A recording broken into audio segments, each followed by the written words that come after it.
ধূমপান স্বাস্থ্যের পক্ষে ক্ষতিকারক, এটা ক্যান্সার এবং মৃত্যুর কারণ। আপনারা শুনছেন গুরু কৃষ্ণাদীপ চ্যানেলের শ্রীকৃষ্ণর বাণী, মনোযোগ করে শুনবেন।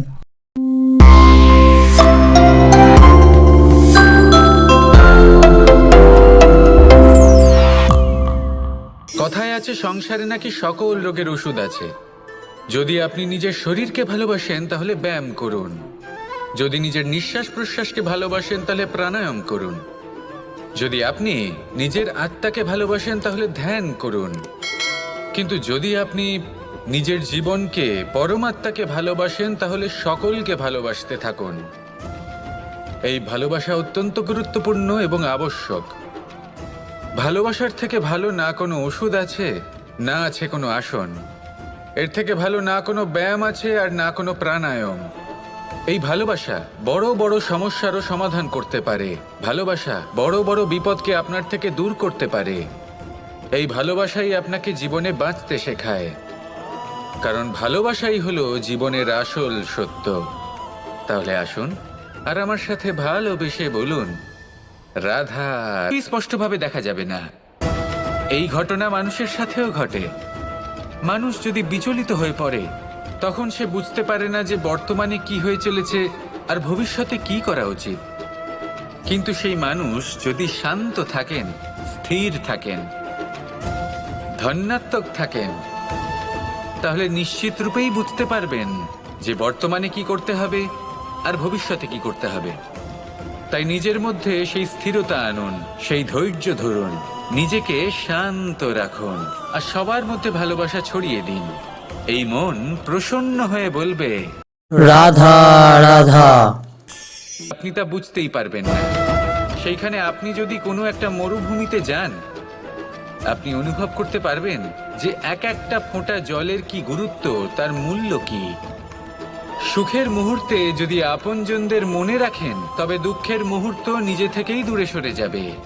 ভালোবাসা এবং তার সাথে স্মরণ করা, এটাই তো হলো জীবনের এবং ভালোবাসার আসল মূল্য। আসুন আর আমার সাথে ভালোবেসে বলুন, রাধা রাধা। যখন এরা বিচ্ছিন্ন হয় তখন মতভেদ অবশ্যই, কিন্তু আবার একত্রিত হওয়া হলো এদের একতার প্রতীক। দেখুন, ঝগড়াঝাঁটি, তর্ক বিতর্ক, মতভেদ এগুলো জীবনের অভিন্ন অঙ্গ, কিন্তু এদের কখনো মনে প্রবেশ করতে দেবেন না। যদি মনে প্রবেশ করেও ফেলে, তাদের মনে ঘর করতে দেবেন না, এদের বের করে ফেলুন।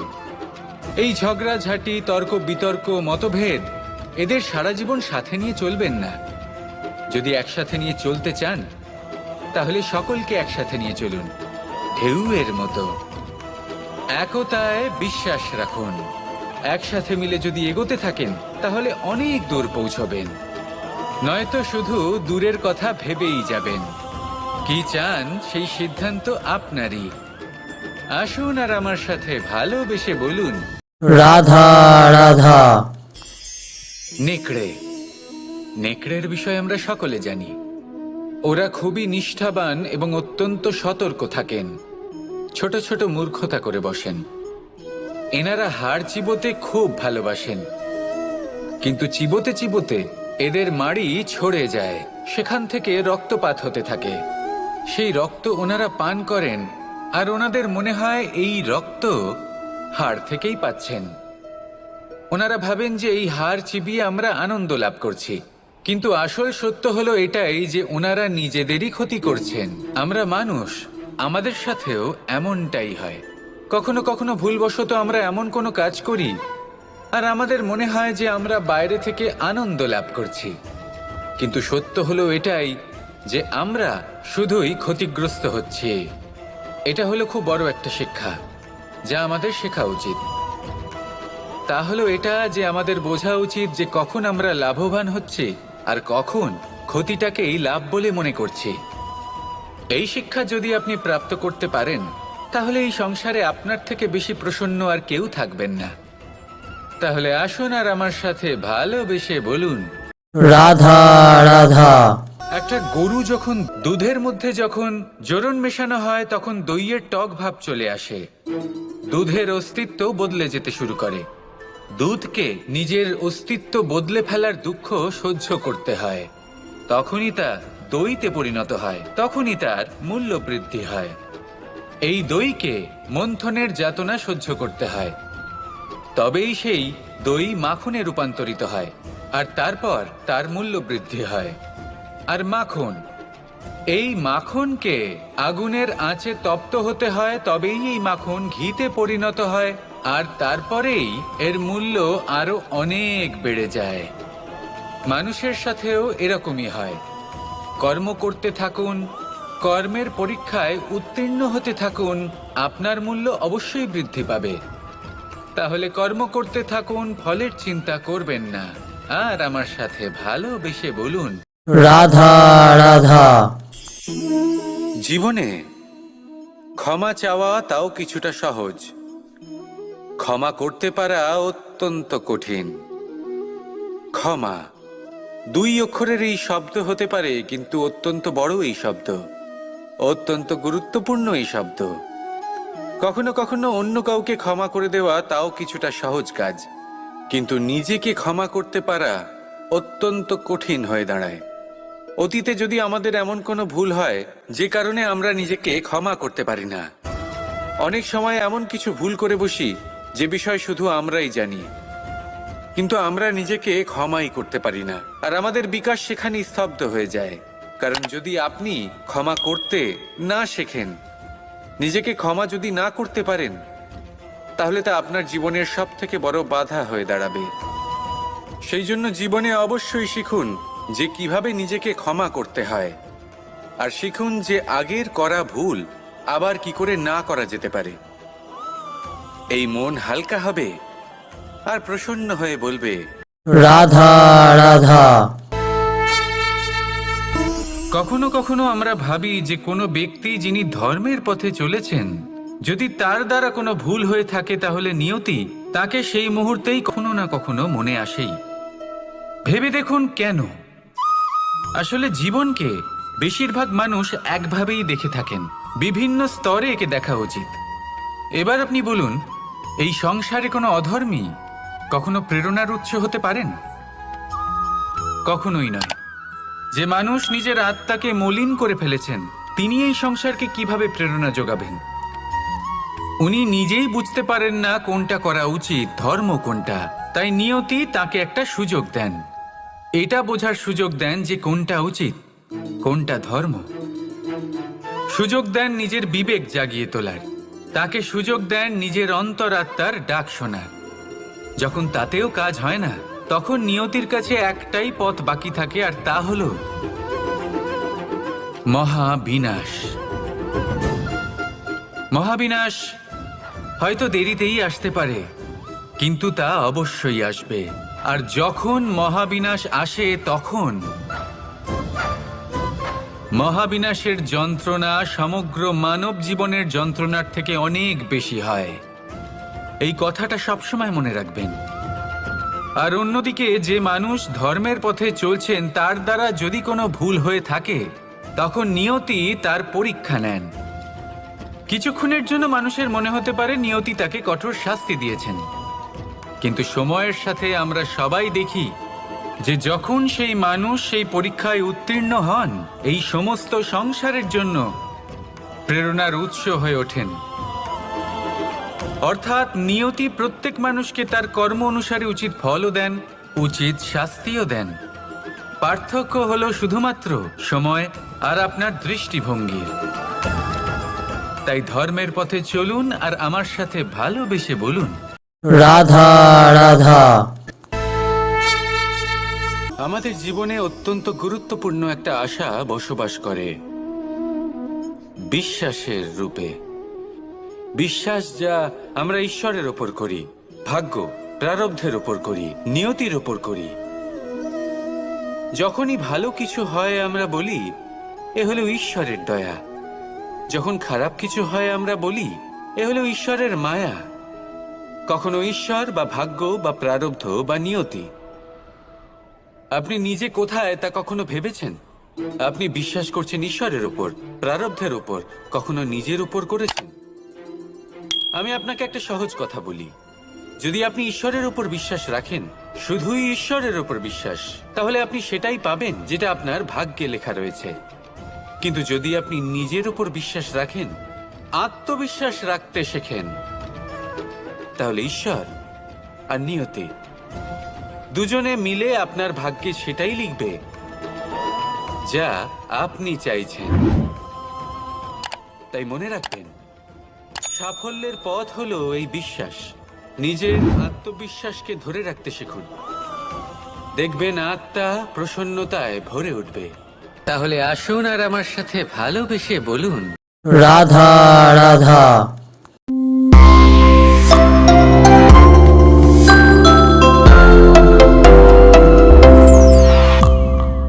মানুষ যখন কোনো শক্তি লাভ করে তখন সে নিজেকে বলশালী মনে করে। শক্তি লাভ করলেই তার মধ্যে অহংকার চলে আসে, অভিমান চলে আসে। তার কারণ হলো সে একটা বোধ তুলে নিয়েছিলেন। আবার সেই সময়ের জন্যই, সেই কারণেই রাবণকে বধ হতে হলো। তার সাথে সাথে রাক্ষস কুলও ধ্বংস হয়েছিল এবং লঙ্কাও ভস্ম হয়ে গেছিল। দেখতে গেলে জন্ম থেকে মৃত্যু পর্যন্ত এই যে সময়, সেটাই হলো জীবন। কিন্তু তার মধ্যেও যা সময় আসে কোনো কারণেই আসে। সেই সময় আমরা যাপন করে কিছু শিখতে পারি। তাই আজ যে সময় আপনার হাতের কাছে আছে তাকে মুষ্টিবদ্ধ করে রাখুন, তাকে সামলে রাখুন, তাকে সংযত করে রাখুন, অনুভব করুন, তার থেকে কিছু শিখুন, তাকে কোনোভাবেই ব্যর্থ হতে দেবেন না। আর এটা জেনে রাখুন যে ভবিষ্যতে যা কিছু হতে পারে, যা কিছু হতে চলেছে, সেটা না আপনি জানেন আর না তা আপনার বশে রয়েছে। সেই জন্য আজ অহংকার বা অভিমান করে নিজের ভবিষ্যতের ক্ষতি করবেন না, সেই অনর্থ ঘটাবেন না। এটাই হলো সময়ের অর্থ। আসুন আমার সাথে ভালোবেসে বলুন, রাধা রাধা। আকাঙ্ক্ষা কখন লোভে পরিণত হয়ে যায় তা কেউ বলতে পারে না। এবার তার পরিণাম কি হতে পারে তাও আমরা কেউ জানি না। আজ আমি আপনাকে বলছি, কোনো ব্যক্তি সব থেকে বেশি ক্ষতির সম্মুখীন তখনই হয় যখন সে এটা মনে করে যে সে সব থেকে বেশি সুরক্ষিত স্থানে রয়েছে। সে ভাবে যে সে সেখানে সুরক্ষিত রয়েছে। সে তখন অসাবধান হয়ে পড়ে, আর তখনই তাকে জীবনের সব থেকে বড় ক্ষতির সম্মুখীন হতে হয়। নিঃস্ব হয়ে যাওয়ার পরিস্থিতি কোনো মানুষের জীবনে তখনই আসে যখন তার কাছে প্রচুর সম্পত্তি থাকে এবং সে তার থেকেও অনেক বেশি সম্পত্তি অর্জন করতে চায়। সেই অনেক বেশি সম্পত্তি অর্জন করার চেষ্টায় সে এমন কিছু করে বসে যার ফলে তাকে সমস্ত সম্পত্তি হারাতে হতে পারে। একজন রচনাকার নিজেই নিজের প্রতিভা একদম শেষ করে দিতে পারে যখন সে অনেকগুলো কাজ নিজের কাঁধে নিয়ে নেয়। একটা গুরুত্বপূর্ণ কথা সবসময় মনে রাখবেন, আজ আপনি যেখানেই থাকুন না কেন, যেমনই যে কোনো স্থানেই থাকুন না কেন, এর পেছনে আপনার আকাঙ্ক্ষার একটা বিশাল ভূমিকা রয়েছে। কিন্তু মনে রাখবেন, আপনাকে শিখতে হবে যে কখন আর কিভাবে নিজের উচ্চাকাঙ্ক্ষাগুলিকে লাগাম পরাতে হবে, কারণ এটা অত্যন্ত আবশ্যক। তাই আসুন আর আমার সাথে ভালোবেসে বলুন, রাধা রাধা। ব্যায়াম। এই শব্দ আমরা সকলে শুনেছি, আর এটা সারা জীবন আমাদের সাথেই থাকে কোনো না কোনো রূপে। যখন আমরা জন্মগ্রহণ করি, চলতে শিখি, প্রথমে আমরা হামাগুড়ি দিয়ে চলি, পরে চলতে চেষ্টা করি কিন্তু পড়ে যাই। তখন আমাদের বাড়ির গুরুজনেরা আমাদের আটকান না। ওনারা মনে করেন এইভাবেই আমাদের সন্তান চলতে শিখবে, এইভাবেই তার পা আরো মজবুত হবে, যা অত্যন্ত গুরুত্বপূর্ণ। এইবার জীবনকালে যতই আমরা এগোতে থাকি, এই ব্যায়াম বিভিন্ন রূপে আমাদের সাথেই থাকে। কিন্তু আপনি কি জানেন যে এই ব্যায়ামের তাৎপর্য আসলে কি? আপনি কি জানেন এই ব্যায়ামের মর্ম আসলে কি? যখনই আমরা এই ব্যায়াম করি, আমাদের শরীরের মাংসপেশি ক্ষয় হয়। প্রথমে তা ক্ষয় হয়, তারপর আবার তা নির্মিত হয়। আরো শ্রেষ্ঠ, আরো শক্তিশালী মাংসপেশি আমরা লাভ করি। অর্থাৎ এই ব্যায়াম হলো সৃজনের বিজ্ঞান। এই ব্যায়াম আমাদের জন্য অত্যন্ত আবশ্যক। সেই জন্য জীবনে যখনই কোনো কিছু নষ্ট হয়ে যায়, চলে যায়, তখন হতাশ হয়ে পড়বেন না, তাকে পুনর্নির্মাণ করার চেষ্টা করবেন। আর এই শিক্ষা আমরা লাভ করি পাখিদের থেকে। যখনই বর্ষা হয়, ঝড় আসে, যখন পাখির বাসা ভেঙে চুরমার হয়ে যায়, তারা হার মেনে নেয় না। সে আবার অল্প অল্প করে সব খুঁজে একত্রিত করে আবার নিজের বাসা বানিয়ে তোলে, পুনরায় এক জীবনকে জন্ম দেয়, এক নতুন পরিবারকে জন্ম দেয়। তাই মনে রাখবেন, জীবনে এইভাবেই যদি আপনি নির্মাণ করতে চান, সৃজন করতে চান, তাহলে সেই নির্মাণের জন্য ভাঙনের অভিজ্ঞতা থাকা অত্যন্ত আবশ্যক। ভগ্ন বস্তুকেও সম্মান করা অত্যন্ত আবশ্যক। এই আচরণ মনে নিয়ে আসুন, মন প্রসন্ন হয়ে বলবে, রাধা রাধা। আমরা সকলেই কামনা করি, আমরা সবাই সেটা প্রাপ্ত করতে চাই যা আজ পর্যন্ত কেউ প্রাপ্ত করেনি, সেটা পেতে চাই যা আজ পর্যন্ত কেউ পেতে পারেনি, সেটাই কাছে রাখতে চাই যা আজ পর্যন্ত কখনো আমরা পাইনি। এবার সেটা কিভাবে করা যেতে পারে? যদি আপনি সেটা প্রাপ্ত করতে চান যা আজ পর্যন্ত আপনি কখনো পাননি, তাহলে আপনাকে সেটা করে দেখাতে হবে যা আজ পর্যন্ত আপনি কখনো করেননি। সেই চেষ্টা করতে হবে যা আজ পর্যন্ত কখনো করেননি, সেই পরিশ্রম করতে হবে যা আজ পর্যন্ত কখনো করেননি। তবেই আপনি সেটা পাবেন যা আজ পর্যন্ত কখনো পাননি। কারণ যেমন বীজ বপন করবেন, তেমনই অঙ্কুর আপনি লাভ করবেন। আসুন আর আমার সাথে ভালোবেসে বলুন, রাধা রাধা। কথায় আছে, যখন আপনি যুদ্ধক্ষেত্রে দাঁড়িয়ে, তখন শত্রুকে পিঠ দেখিয়ে পালিয়ে যাওয়া বা পিছু হটে যাওয়া অত্যন্ত অনুচিত যুদ্ধনীতি হয়। কথায় আছে যে শ্রেষ্ঠ যুদ্ধ নীতি হলো সেটাই যেখানে আপনি অস্ত্র হাতে নিয়ে এগিয়ে যান, সাহসের সাথে যুদ্ধ করে শত্রুকে পরাস্ত করে ফিরে আসেন। আর সেটাই আমি করেছিলাম। তখন মহাভারত রচনা হয়েছিল, কারণ তখন ধর্ম রক্ষা করা আবশ্যক ছিল। কিন্তু এমনও একটা সময় ছিল যখন আমি যুদ্ধ থেকে পালিয়েছি, কারণ তখন প্রজাদের সুরক্ষা বেশি গুরুত্বপূর্ণ ছিল। আমার গায়ে যুদ্ধ বিমুখ হবার কলঙ্ক লাগিয়েছিল। কিন্তু ঠিক আছে, আমি সেটাই করেছিলাম যেটা প্রয়োজনীয় ছিল। শ্রীরামও লঙ্কা গিয়ে রাবণকে হত্যা করার পূর্বে 4 মাস ধরে অপেক্ষা করেছিলেন। অপেক্ষায় ছিলেন কবে সেই সেতু সম্পন্ন হবে। তারপরে গিয়ে রাবণকে পরাস্ত করলেন, তাকে বধ করলেন। জীবনে কখনো কখনো থেমে যাওয়া বা পিছু হটে যাওয়া কার্যকর হতে পারে। এটা প্রত্যেক সময়ের উপরে নির্ভর করে। শত্রু যে কেউ হতে পারে, যখন খুশি আক্রমণ করতে পারে। কোনো মানুষ হতে পারে, আবার কোনো দানবও হতে পারে। আমাদের নিজেদের মানসিকতা হতে পারে, কোনো অসুখ হতে পারে, মহামারীও হতে পারে। সেক্ষেত্রে সেটাই করুন যেটা উচিত মনে হয়। দেখুন, প্রত্যেকবার নারায়ণ তো আপনাকে সাহায্য করতে আসবেন না। অনেক সময় মানুষকে নিজেকেই সেই বাধার সম্মুখীন হয়ে তাকে পরাস্ত করতে হয়। আর এমনিতেও কথায় আছে যে প্রত্যেক নরের মধ্যে নারায়ণ আছেন। তাই অন্তরের নারায়ণকে জাগ্রত করুন, আর যা সমস্যা আছে তাকে সমাপ্ত করে ফেলুন, তা সে যতই পিছু হটে করতে হোক না কেন। আসুন আর আমার সাথে ভালোবেসে বলুন, রাধা রাধা। মানুষ সত্যের সাথে অবগত হবার জন্য ব্যাকুল হয়ে থাকে, চিরকাল চেষ্টা করতে থাকে। জন্ম থেকেই তার মনে এই ইচ্ছে জাগ্রত হয় সত্যিটা কি সেটা জানতে। এবার এই ইচ্ছে, এটা পূর্ণ কিভাবে করা যেতে পারে? কারণ মনে হয় যে জ্ঞান অর্জন করলেই এই ইচ্ছে পূর্ণ হতে পারে। তাই কেউ কেউ জ্ঞানের পেছনে ছুটতে থাকেন। কেউ এটা ভাবেন যে এই ইচ্ছে পূর্ণ করা যেতে পারে ধন আর শক্তির দ্বারা, তাই তারা ধন আর শক্তি প্রাপ্ত করতে চান। কেউ আবার ভাবেন যে অন্তরের মন্থন দ্বারা এটা সম্ভব হতে পারে। এবার এটাও সত্যি যে মন্থন করলে অমৃত লাভও সম্ভব হতে পারে, কিন্তু তার জন্য এই মন্থন করার জন্য একটা উচিত দিকে অগ্রসর হওয়া প্রয়োজনীয়। উচিত সংযমের দ্বারা সামনে এগোতে হবে, আর কোনো আশা না করে সামনে এগিয়ে যেতে হবে, তবেই এটা সম্ভব হতে পারে। একটা বাদ্যযন্ত্রের কথা ভেবে দেখা যাক। তার থেকে সুর তখনই নির্গত হয় যখন তার তারগুলি ঠিক করে বাঁধা হয়।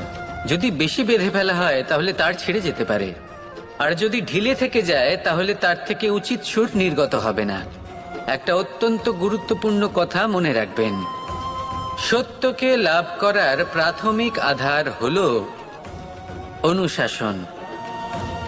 জীবনে এই অনুশাসন আনুন, সত্য আপনা আপনি আপনার কাছে চলে আসবে, আর এই মন প্রসন্ন হয়ে বলবে, রাধা রাধা।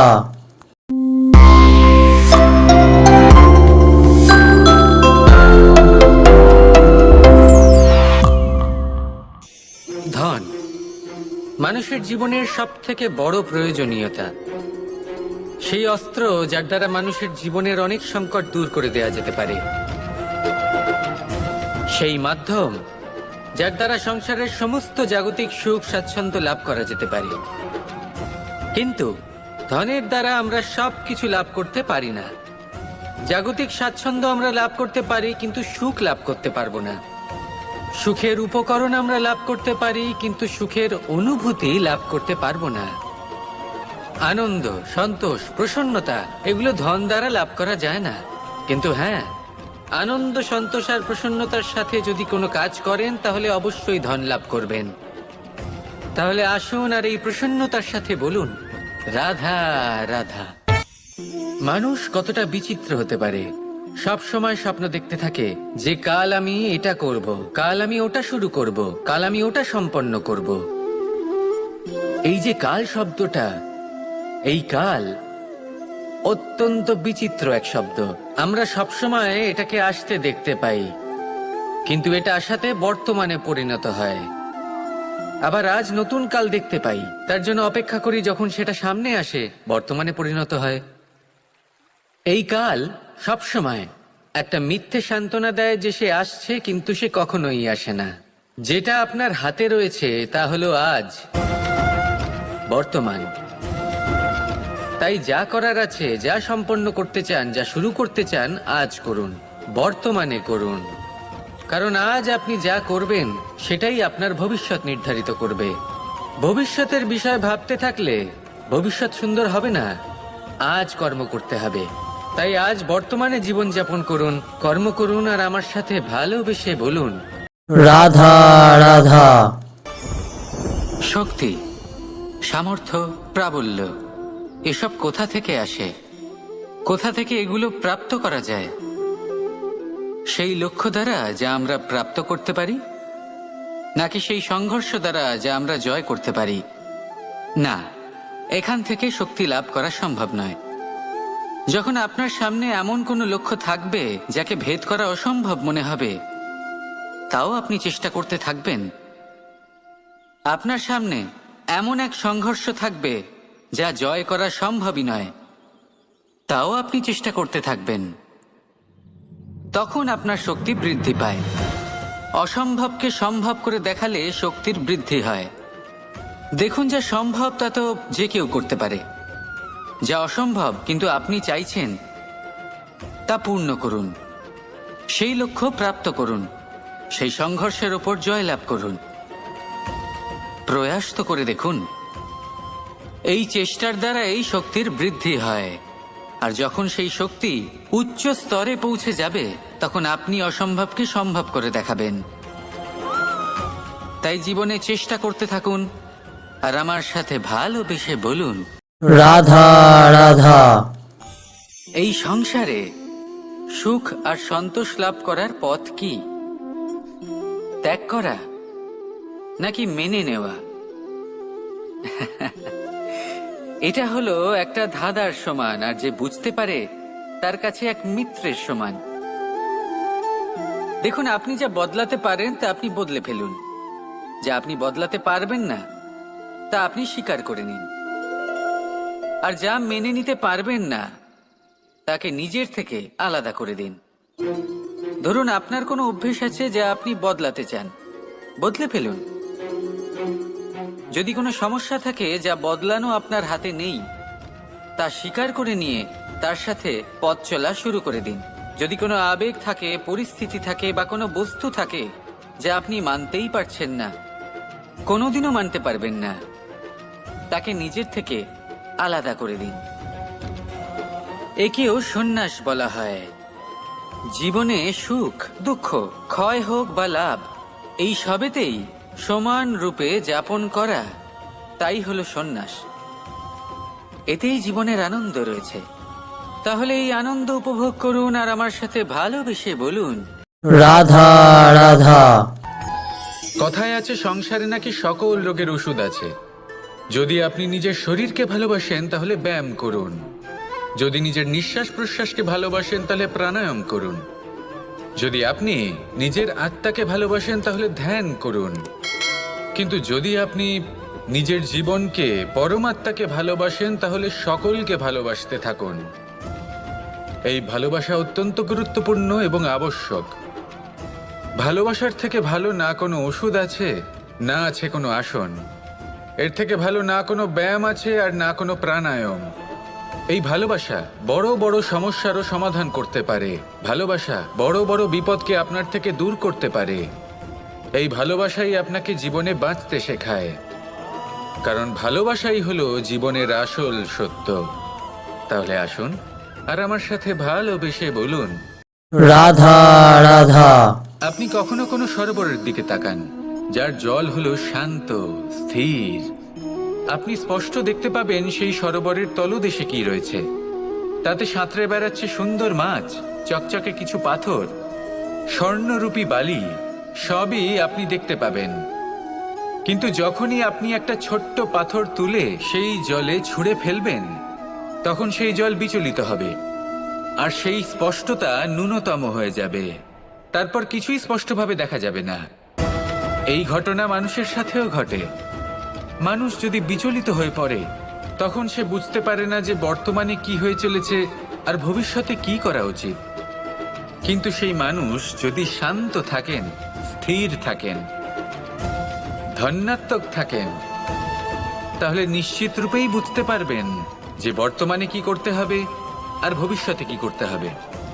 তাই নিজের মধ্যে সেই স্থিরতা আনুন, সেই ধৈর্য ধরুন, নিজেকে শান্ত রাখুন আর সবার মধ্যে ভালোবাসা ছড়িয়ে দিন।